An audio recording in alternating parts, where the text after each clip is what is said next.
तत्सवितुर्वरेण्यं भर्गो देवस्य धीमहि धियो यो नः प्रचोदयात्।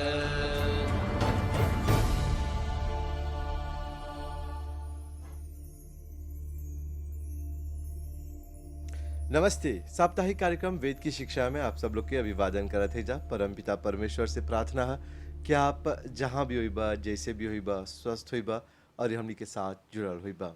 भाई बहन लोग, आप लोग के पत्र मिलेला, प्रोग्राम के सराहना करेला जा, जहाँ पर ये आलोचना रहेला, आलोचना करेला एकर खातिर बहुत बहुत धन्यवाद। याद रखिए, जुन दुनिया में आलोचना रहेला हौजा परी प्रगति रहेला, काहे कि आलोचना से जुन बा हमनी सकब जा अपन जीवन सवारे या सकब जा प्रोग्राम के बेहतर बनाई। वेद की शिक्षाएं एगो मानव मूल्य कार्यक्रम है। वेद में जुन बा जितना भी खजाना छुपल बा ओकर हर एगो पन्ना के उलाट के तोहर तक आनी ला जा। और ई कार्यक्रम जुन बा हमनी के सहयोगी लोग के सहयोग से चलेला और हमनी के सहयोगी लोग की तरफ से भी आप लोग की बहुत बहुत नमन है। और आज के कार्यक्रम जो है हमनी के मेहमान हवन आर्य सभा मॉरिशस से बहन जी सोलिक जी। बहन जी नमस्ते। नमस्ते धनम जी। तोहर अभिवादन करत है जा। और धन्यवाद। जैसे कि जानते है जा कि आर्य सभा की तरफ से ई कार्यक्रम शुरू कर ले रही जा ई उद्देश्य से जब इस सकब जा वेद के प्रचार प्रसार करे, कहे कि आज जानला जा कि वेद जोन भाषा में है वो भाषा से ढेर कोई परिचित नहीं बा, पर आज ढेर मना ऐसा सुविधा बा कि वेद जोन बा वो के सकबा अंग्रेजी में भी प्राप्त करे और कैरेक्टर्स में भी बा सकब जा ओकर जोन बा पढ़ाई करे। और देखब जा कि दुनिया में जोन कुछ भी बातें वेद में पाल जाला, आयुर्वेद जितना भी बा वेद में से निकालल गल बा, साइंस जोन बा वेद में से बा, यानी कि जितना कुछ दुनिया में सकब जा आँख से देखे वो वेद में प्राप्त था और हर गो पन्ना उलाट के आनत है जा। हमने शुरू कर ले जा एगो विषय ईश्वर की स्तुति प्रार्थना और उपासना, तो वो विषय के जारी रखब जा। जी जरूर। जी हाँ, तो चला शुरुआत करी जा एगो मंत्र के साथ। ओम सन्नो बंधुर्जनिता सविधाता धामानि वेद भुवनानि विश्वा यत्र देवा अमृतमानशानास्तृतीये धामन्नध्यैरयन्त। तू गुरु है प्रजेश भी तू है, पाप पुण्य फलदाता है। तू ही सखा बंधु मम, तू ही तुझसे ही सब नाता है, तुझसे ही सब नाता है। भक्तों को इस भव बंधन से तू ही मुक्त कराता है। तू ही अजय द्वैत महाप्रभु सर्वकाल का जाता है, सर्वकाल का जाता है। यहाँ पर समझ गया कि जो बोले सन्नो बंधुर जनिता कि हे मनुष्य, वह परमात्मा अपने लोगों का भ्राता के समान सुखदायक है। भ्राता यानी कि बड़ा भाई के समान, यानी कि बंधु के समान, सखा के समान सुखदायक है। और जनिता वह सारा संसार का रचयिता बा, जन्म दिवे होला बा, तो अपने लोगों का भ्राता के समान सुखदायक, सकल जगत का उत्पादक और सब कामों का पूर्ण करने हारा, यानी कि सब काम के वो पूरा करे होला बा। यही खातिर से हमनी के यानी कि परमात्मा के एकदम से यहाँ पर हमनी ओकर गुणगान करत हैं जा, ही स्तुति करत हैं जा। यानी कि वेद हमनी के बोलता कि हे मनुष्य, हे प्राणी, तू ही तो एगो जन जान होला हवे। तो इसे हम तोरा बता दिला कि परमात्मा के है, यानी कि परमात्मा जो है वो हमनी के बंधु भ्राता सबके माता पिता सब कुछ है। और वही इस संसार के जन्म देने वाला बा, संसार में जितने भी पदार्थ बा सबके जन्म देने होला बा, और वही हमनी के सब सुख के देवे होला बा। तो ई कारण से वही संसार के रचयिता बा, तो हमनी के चला ओकर गुणगान करेगी। तब बहन जी जैसे अभी भ्राता के जुन बा ओकर तारीफ करत हुआ, ओकर प्रशंसा करत हुआ, पर आगे के युग में जाना थे जा जैसे कि रामायण रामचरितमानस में भी जैसे आदर्श जीवन के एगो जैसे बोलब जा कि एगो लेख दियल गल बाटे और हौजा परी भ्राता प्रभु राम रलन और भरत जुन बा अपन भ्राता के सम्मान करे। पर आज के युग में जो दिखत है जा कि भ्राता जब बोलीला जा हाउ जोन स्नेह प्रेम रहल घटले जात बाटे। आज आदमी जोन बा जैसे भाई बहन लोग लड़ेलन जा जमीन जायदाद खातिर, जब माँ बाप गुजर जाला त एप्लीके होला है जोन बोलत है जा आज वो आज के समाज में वो एप्लीके हो सके। हाँ, कारण ई है अज्ञानता। आदमी इके भ्राता के अर्थ नहीं समझता, नहीं समझता, जबकि परमात्मा ही हमने के भाई बंधु हो। और वही भाई बंधु के रूप में जैसे बोला जा परमात्मा जो है तो उ त निराकार है ना, तो आकार रूप में हमने के दिले बा भाई बंधु, यानी कि जो हमने के संगे रही, क्योंकि हमने मनुष्य अल्पज्ञ है जा, थोड़ा जाने वाला जाए ना, हमने जब ले हमने के आँख से कुछ नहीं लोकेला तो हमने नहीं समझेला जा। तो वो समझे खातिर हमने के जाने खातिर, देखे खातिर, छुए खातिर, ओकर संगे रहे खातिर हमने के रूप आकार में देले बा। जोन हमने के जोन रिश्ता बा, हमने के जोन भाई बंधु बा, माँ बाप बा, सब उ लोग माँ बाप के बोले ना जाना भगवान के बाद माँ बाप बा, तो वो भगवान जोन है हमने के आकार रूप में नहीं सकी हमने के सामने, वो क्योंकि तो निराकार है, तो वो आकार बना के दिले बा हमने के भ्राता के समान, जैसे कि सुख देवे होला। जोन भाई बोलेला जैसे क्या बोला था अभी रामचंद्र जी, वो लोग एगो कैसे बोलते हैं आदर्श उदाहरण पुरुष। रहलन सा, आदर्श रहल, उदाहरण रहल मनुष्य जीवन के। परंतु जैसे बार बार हम बोलीला हमनी उनकर पूजा तो करी लगी जाला, उनकर यानी कि पूजा पाठ करे के समय राम कृष्ण आदि महापुरुष के नाम तो ले ल जा, परंतु उनके आदर्श उनके बतावल मार्ग नहीं में नहीं जाए ल जा, तो काहे अज्ञानता के कारण आज हमनी जब निमन से देखब जा तो हमनी अपन जोन धर्म संस्कृति बा ओकर से बहुत दूर हो गल है जा। जैसे अभी बोला था ई में जब हमनी बोले सा श्याम पतयो रही नाम कि परमात्मा से हमने धन ऐश्वर्य भी मांगी ला जा, प्रजापति बोली ला जा, ये प्रजा के स्वामी परमात्मा आप से भिन्न दूसरा कोई उन इन सब उत्पन्न हुए जड़ चेतनादिकों को नहीं तिरस्कार करता है, अर्थात आप सर्वोपरि है। जिस जिस पदार्थ की कामना वाले हम लोग आपका आश्रय ले में वाचा करें, उसी कामना हमारी सिद्ध होगी, जिससे हम लोग धन ऐश्वर्यों के स्वामी हुए। यानी कि धन और ऐश्वर्य के स्वामी हुए कि भगवान मना नहीं करे बा, बोले बा तोरा धन और ऐश्वर्य नहीं तो जीवन कैसे गुजरबा। चहला धन दौलत सब कुछ चहला संसार में, भौतिक वस्तु सब चीज चहला, काहे कि परंतु एक आज के दुनिया में वही व्यक्ति के मान होला जेकर हाँ, पास धन दौलत हाँ, रहेला।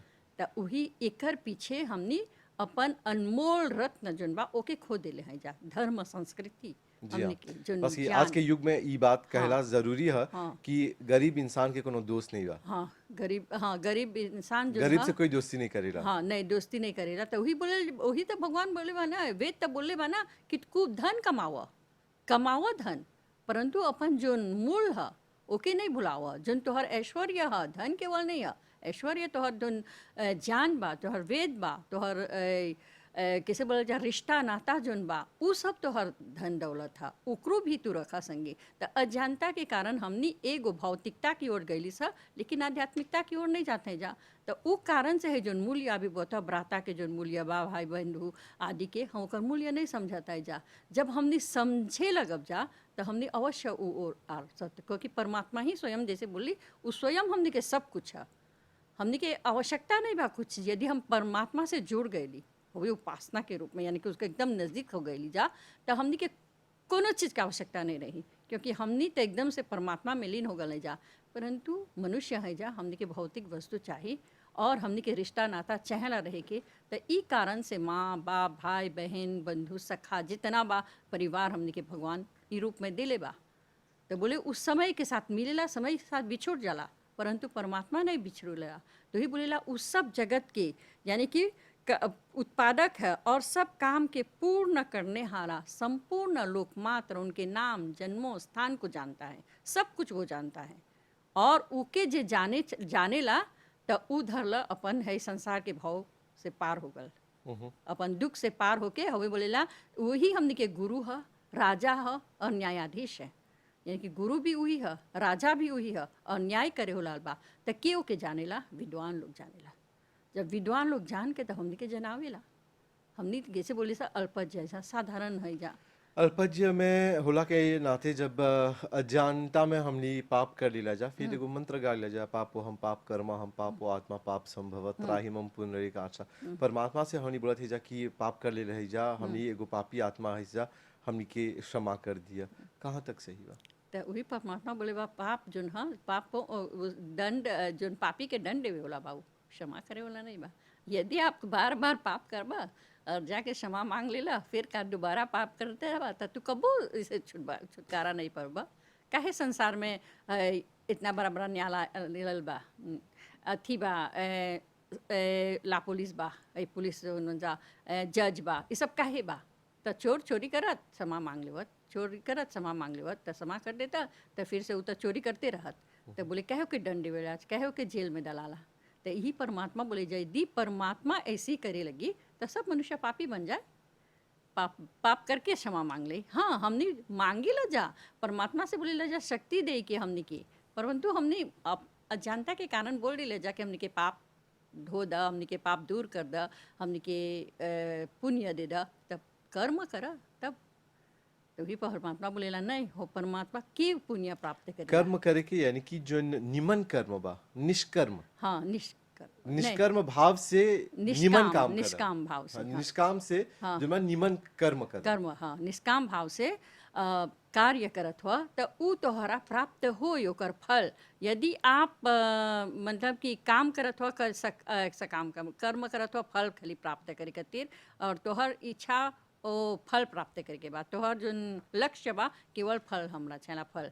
तो वही बोला जब लक्ष्य हमनी फल के ओर जाइला जा तो हमनी हो सकाम कर्मवा नहीं सकेला जा करी, अच्छा कर्म नहीं सकेला जा, क्योंकि फलवा कितना मिली हमनी के, कितना पर प्राप्त हुई, ओकर पीछे हमनी के ध्यान चल जाला।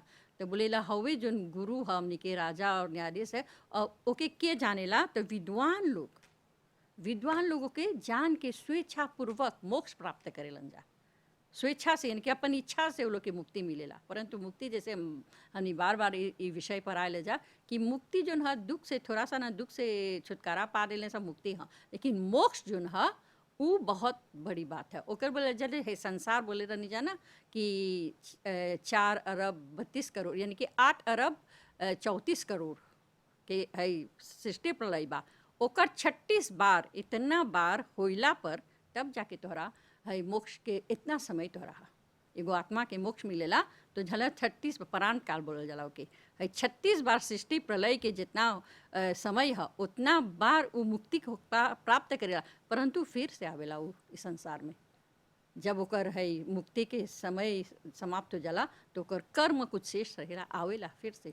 लेकिन अवसन आत्मा जो है बहुत महान आत्मा रहेला, श्रेष्ठ कर्म करे के आवेला। ये वेद के जान है। तो ये सब जानना तो बहुत दूर बा हमने के जाने के, परंतु ये थोड़ा सा भी जान जब से अच्छा कर्म के अच्छा फल, बुरा कर्म के बुरा फल, इतना भी जान गए जा तब हमने संसार में बहुत अच्छा कर्म करब जा। तो जैसे कि बोला कर्म के बात करके जा तो एगो किताब बा, एगो पुस्तक बा, सीक्रेट ऑफ कर्म, उसमें लिखल गल बाटे कि कौन प्रकार से जोन कर्म करबा ओकर हर एक्शन के रिएक्शन रहेला। कहाँ तक आप जोन बा वेद के आधार पर कर्म पर विश्वास करेला? बोला जा कि कामासा, जैसे किलोरिया बोला जा कामासा सासो कर्मासा, तो कहाँ तक एकर पर विश्वास रखेला तू? तो कर्म ही प्रधान है संसार में। जब आल है जा तो कर्म के बिना तो हमने कुछ नहीं है जा। हमने आल है जहाँ ही कर्म करेगी, और कुछ भी करत हो, चाहे तू निष्काम बैठा बने बिना काम के बैठल हुआ, लेकिन कुछ न कुछ कर्म तोहर विचार आवता, कुछ न कुछ तू संसार करत हुआ। तो ई कारण से बोले जा बिना कर्म के हमने के जीवन नहीं है। तो कर्म प्रधान बोले ना, कर्म जो है वो प्रधान है समाज संसार में। तो कर्म करे के आल हुआ। अब तोहर कर्म कैसन बा वही बोलल जाला कि तू यदि अपन धर्म संस्कृति से जुड़ल रह तो तू अच्छा कर्म करबा, और तब जाके हम मूल्य जितना भी हमनी के रिश्ते नाते बा उस सब के मूल्य समझबा तो हमनी के दुख नहीं होई।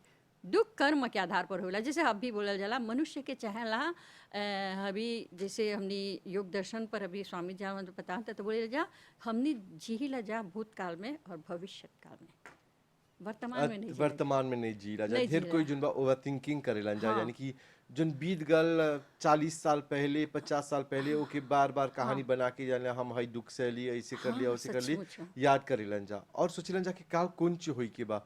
अभी सबके चिंता बा काल खाई के मिली, हाँ काल कौन चाहिए, कौन भविष्य बाती। लेकिन जो वर्तमान मिलल बा, जैसे बोला जा लाइफ इज शॉर्ट, हई वर्तमानवा के नहीं जियत है जा। रोज के बोला जा कि नहीं छोड़ दे हम काल जियब, लेकिन उ कलवा कबो नहीं आवेला जब तक कि हमनी दुनिया छोड़ के चल जाएला जा। काल चलावेला कल नहीं आवेला। हाँ, काल और कल में जैसे चिंता और चिता में एक बिंदी के अंतर बा। उसी कल और काल याद रखे बहन जी, चिता जोन बा एक ही बार तोहर शरीर के जलावेला, पर चिंता जोन बा रोज के जलावेला। तो वही बता काल एक ही बार आवेला ना, काल तोहर चलावेला में, लेकिन तोहर कल कबो नहीं आवेला।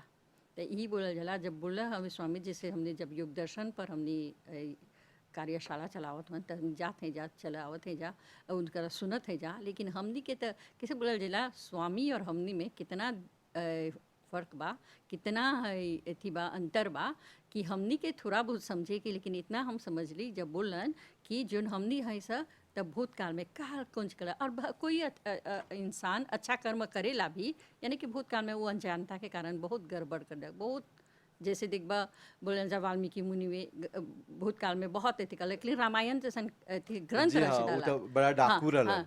रच दिलक, ई हमनी तो नहीं जानते जा कौन चीज, लेकिन जोन सुननी सुनावते, लेकिन बोले जाला कि ऊ अथी रच दिलक रामायण ग्रंथ, जी। लेकिन हमनी नहीं जानी ला सब उनकर अथी में कौन चीज रहल। और सी बहुत कुछ बा जोन संसार में होल बा और ही हमनी नहीं जानी ला जा, लेकिन जब एगो इंसान अपन अतीत से बोले ला जाना कि सुधार चाहला करे कि यदि अतीत से निकल के वर्तमान में अपन आवता अच्छा कर्म करता, तब बार बार ओकर अतीत के कुरेद के ओके आगे नहीं बढ़े देवे आदमी। ते ही बोलल जाला कि हमनी जैसे एगो उदाहरण के तौर पर एगो घाव लगल बा, हाँ। यदि घौवा के बार बार एगो हाँ। चीज देके खाली खजुआइते हाँ। रहबा तो घौवा कब्बो नहीं कबो अच्छा नहीं होला। सुखी, चला ओके ओके छोड़ दे के अपने से मरहम सुखी। लगाए के, जी। मरहम लगाए के दवा लगेबा तब जाके अच्छा होई। तो उसी जैसे कोई अपन अतीत से दुखी होके आल बा तो ओके हमेशा सांत्वना दा कि जोन तुर बीत गल अजानता के कारण कर लेवे, आज तू अभी जोन करत हुए अच्छा करत हुए त कर। तो ई मनुष्य नहीं बा, काहे वो आगे बढ़ जाए ई पीछे रह जाए। हाँ, तो आज आज दुनिया ही ऐसन हो गल बा कि यदि कोई आगे बढ़ता और हम पीछे रह गई ता उ डाको नहीं होला, उ हाँ। पकड़ के खींचेला, ओकरो खींचेला, खींचेला। हाँ। तो वही बोले जब हमनी खाली वो अतीत के जियत हैं जा और अभी वर्तमान में नहीं जियत है, फिर भविष्य में है जैसे सुनला एगो चीज अभी नहीं मिली, कमती हो जाए तो है सकेला देश भोगल में जा। लड़ाई झगड़ा होता तो अभी इस देश में तोहरा खाने पीने के सामान तो तू ओकर पीछे चलवा, हब्बी जोन बा तोहरा उ प्रयोग नहीं करत हुआ, जोन घर में रखले हुआ सकेला उ काल सड़ जाए, भुना जाए। गुना जाए, लेकिन तू आगे के तू देखत हुआ कि आगे के और ही आन के जमा कर देला। तो बोले नहीं, भगवान जब हमनी के संसार में, वो बोले ना वही तो न्याय करे होला बा, वो हमनी के यदि देले बा संसार में, अगर हमनी के बाह और दुखवा सहे के तो कितनो अनाज तो घर में भर रही तो दुख सबे करवा नाश हो जाइयो और तोहरा कुछ नहीं मिली। जैसे कितना सुंदर सुंदर चीज नाश हो जाता, एक क्षण में नाश हो जाता, बर्बाद हो जाता,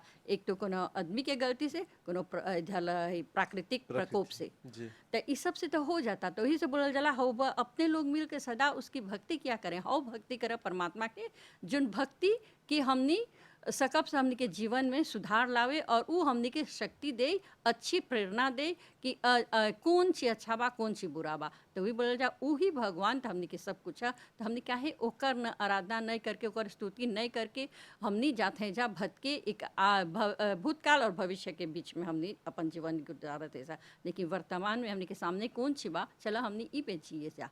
तो यही बोलल जा है मंत्र के आधार से ई हमनी के सिखैले बा कि परमात्मा जोन है ओके जे जान लेलक तो उ मुक्ति प्राप्त कर लेलक, ई दुख से छुटकारा पा लेलक। लेकिन जब ले नहीं जानब सा तो यही है संसार के भव सागर में तैरते रहब जा, इस पार से उस पार अते जैते रहब जा, बार बार जाप सा बार बार आवब जा, लेकिन हमने के दुख कोनो दिशा नहीं घटेला, मिली। दिशा नहीं मिली। फिर आएला एगो अंतिम मंत्र बा, ओम अग्नेनय सुपथाराय अस्मान् विश्वानि देव वयुनानि विद्वान् युयोध्यस्मज्जुहुरान मीनु भुविष्ठान्ते नम उक्तिं विधेम। इसमें है तू है स्वयं प्रकाश रूप प्रभु सबका सिरजनहार तू ही, रसना निश दिन रते तुम्ही को, मन में बसता सदा तू ही, मन में बसता सदा तू ही। कुटिल पाप से हमें बचाते रहना, हरदम दया निधान, अपने भक्त जनों को भगवन दीजिए यही विशद वरदान, दीजिए यही विशद वरदान। इमें बोला कि हे स्वप्रकाश ज्ञान स्वरूप सब जगत के प्रकाश करने हारे सकल सुखदाता परमेश्वर, आप जिसे संपूर्ण विद्या युक्त हैं, यानी कि आप तो पूर्ण हुआ, संपूर्ण विद्या आप में बा, और क्या हुआ स्वप्रकाश ज्ञान स्वरूप, यानी कि स्वप्रकाश जो बोला था जो स्वयं प्रकाशित है और दूसर को के प्रकाश देवेला। यदि आप स्वयं प्रकाशित नहीं हुआ तो हर में स्वयं ज्ञान नहीं बा तो दूसर को के कौन जान सकब सा हमने देवे। ई कारण से चला हमनी के स्वयं ज्ञान प्राप्त करके तब दूसर को के ज्ञान देगे। तब परमात्मा तो स्वयं प्रकाश स्वरूप बा, ज्ञान स्वरूप बा, और उस सब कुछ के प्रकाश देने होला बा, और विद्या से उतयुक्त बा। तो ई के बोले कृपा करके हम लोगों को विज्ञान और आज़ादी ऐश्वर्य की प्राप्ति के लिए अच्छे धर्मयुक्त आप लोगों के मार्ग से संपूर्ण प्रज्ञान दीजिए। बोलेला कि हमनी के जितना आप तो सब कुछ बा, तो हमनी में जितना पाप दुर्गुण बा उ सब हमनी के दूर करके कुंज दे के विज्ञान यानी कि अच्छा ज्ञान, जो ज्ञान साइंस जन बोलल जाला, प्रगति की ओर ज्ञान, जो ज्ञान हमने प्रगति की ओर ले जाला हो, और राज्य आदि ऐश्वर्य की। परमात्मा नहीं बोले बा, जैसे बार बार हम वो नहीं बोले बा तोहरा धन नहीं कमाओ, धन के बिना तो जीवन नहीं सकी चले, धन कमावा लेकिन सही मार्ग सही से। मार्ग पर वही बोले। तो हमरा चाहे ना धन दे के, तो हमने तो वेद में से बोले थे, हमने मांगा थे ऐसा धन नहीं सकते, बोले कि वो धन के लालच करता है नहीं। हाँ, धन मांगा लेकिन धन का सही उपयोग करा, और वही अच्छे धर्मयुक्त कैसन मार्ग से, अच्छे धर्म के मार्ग पर। जैसे धर्म के बार बार धृति क्षमा दम अस्ते शौच इंद्रिय निग्रह धीर विद्या सत्यम क्रोध, यानी कि हई 10 गो लक्षण बा धर्म के, उ 10 लक्षणों में से चल के और आप्त पुरुष के कहाला। ओकर अर्थ का है सबसे आप्त पहले पुरुष के मतलब जोन स्वाभिमानी, जोन निर्भिमानी बा, यानी कि अभिमान नहीं बा ओकर में, जोन न्यायकारी बा, जोन पक्षपात रहित बा, ओकर में पक्ष नहीं करेला, उ औसन, और जो ज्ञान से भरपूर बा, सत्य मार्ग पर चले होला बा, औसन पुरुष के तू आप्त पुरुष बोलल जाला। यानी कि ओकर में सब कुछ पौफे बा, ओकर में कोनो बुराई नहीं बा। तो वो बोले औसन पुरुष के हमने के संग दा, तो हमने कैसे पहचान करब जा औसन पुरुष के। जब परमात्मा हमने के बुद्धि देवेला, ध्यान ज्ञान देवेला, तब जाके हमने श्रेष्ठ पुरुष के ओकर मार्ग है, ओकर साथ जापसा, तब वही हमनी के बोलेला कुटिलता युक्त पाप रूप कर्मों से दूर। कुटिलता हमनी के जो बुराई बा, जो बुरा थी व्यवहार करी जा, ईर्ष्या द्वेष आदि कुटिल चीज बा हमनी में, और उसे दूर करके हमनी के जान द, हमनी के पाप से दूर करा। क्योंकि तो पाप है ना, कोई के झूठ बोलला, कोई के दुख देला, कोई संगे लड़ाई झगड़ा करला, कोई के चोरी कर देला, कोई के विश्वासघात करला कोई से। तो ये सब बोले, ये सब कुटिलता युक्त संपूर्ण जितना भी पाप रूप कर्म बा उ सब हमने के दूर करा। पर बहन जी अभी जैसे बोला थे जा कि पापी जोन बा पाप करेला, द्वेष ईर्षा दुख देवेला झर कोई के, पर यदि आज के युग में देखबा ता है जोन व्यक्तिवा जोन पाप करत आते, जोन सान फजीर झर के दुख देवत आते जानबूझ के, तो वो व्यक्तिवा निमन से जिएला, और जोन व्यक्तिवा बेपाप जिएला, बिना पाप करला जिएला, निमन से जिएला, कोई के दुख नहीं देवेला, वो जस्ती दुख सहेला काहे हा? हाँ, तो अभी देखा थे ऐसा संसार में ये सब होवेला, जानता हुए बोले कर्म है ना, तो जोन हबी करे बता, जोन भूतकाल के ओकर कर्म है हबी प्राप्त करता, लेकिन वो भविष्य खातिर और ही पाप करता, वो अच्छा से जिया था परंतु पाप करता, जब कि वो भविष्य ओकर, तब जाके भविष्य में ओकर अथी जब ओकर कल आई तो ऊ में वो भोगी। लेकिन तू नहीं देखा था, तू औसन आदमी के देखा तो हबी, लेकिन ओकर कल तू नहीं देखबा का होता।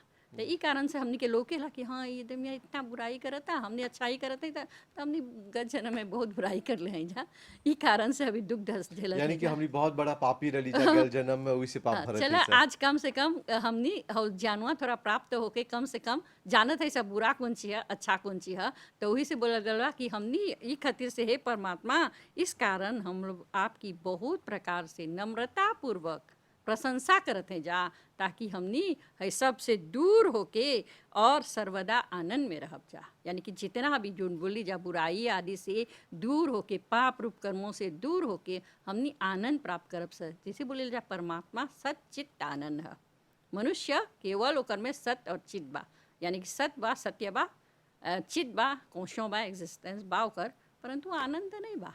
तोर में आनंद बा नहीं बा, खुशी हुआ था। अभी देखा थे थोड़ा प्रसन्न होगा, खुशी हुआ। एक बात के बताए, सब कुछ थोड़ा अच्छा हुई, लेकिन जहाँ थोड़ा घड़ी के बाद देखबा एगो दुख के घटना होगा, घड़ी आवेला। या गे कोनो एगो चीज यानी तोहर स्वास्थ्य में थोड़ा सा परिवर्तन चला, गड़बड़ी चला, तो तू दुखी हो गईला। तो यही से हमने आनंद में नहीं रहिला जा, हमने कबो तो आनंद उसे में बोलला से ना, जब तक आप नमक नहीं चखबा तब तक चीनी के स्वाद नहीं जनबा, नहीं जनबा। और जब तक कंचा आम नहीं खइबा तो नहीं जनबा कि पकल आम के स्वाद का हा।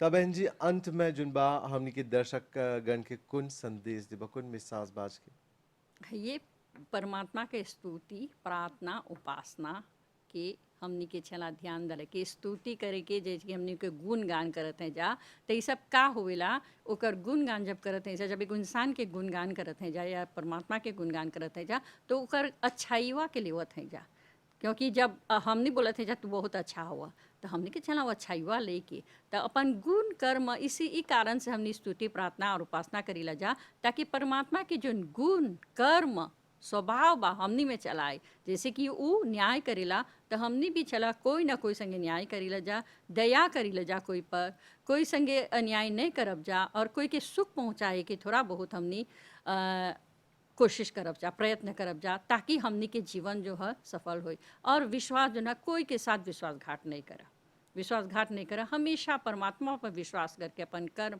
करा और जैसे बोली भूतकाल में न जी के भविष्य में न जी के हबी तू वर्तमान में जिया कि वर्तमान में तोरा कौन सी प्राप्त होल बा उससे संतुष्ट होके और परमात्मा से प्रेरणा प्राप्त करे खातिर प्रार्थना करा। बहन जी बहुत बहुत धन्यवाद इतर खातिर और भाई बहन लोग ई रहल तोहर कार्यक्रम वेद की शिक्षा है और आज सीख लीजा कि हमनी के चहेला जुनबा भूतकाल में ना जी के भविष्य में ना जी के चला वर्तमान जिए के काहे कि कल के पता नहीं बा हर प्रकार के महामारी आवत आते बीमारी बातें और दूसर के तनिकुन सुख देबा तो सुखवा वापस आवेला जब दुख देबा तो दुखवा वापस आवेला। जिंदगी बहुत साधारण बा जिंदगी के संवारला वेद जीवन के आधार है वेद में ही सब कुछ लिखल बा और ई तोहर आँख देखल भी है कि कर्म के जो बुरा कर्म रहेला ओकर बुरा फल रहेला और अच्छा कर्म के अच्छा फल मिलेला। तो एक साथ आज कार्यक्रम के समय पूरा होत बाते तोहर साथ रहल बहुत बहुत धन्यवाद पूरी टीम की तरफ से शुभ रात्रि नमस्ते।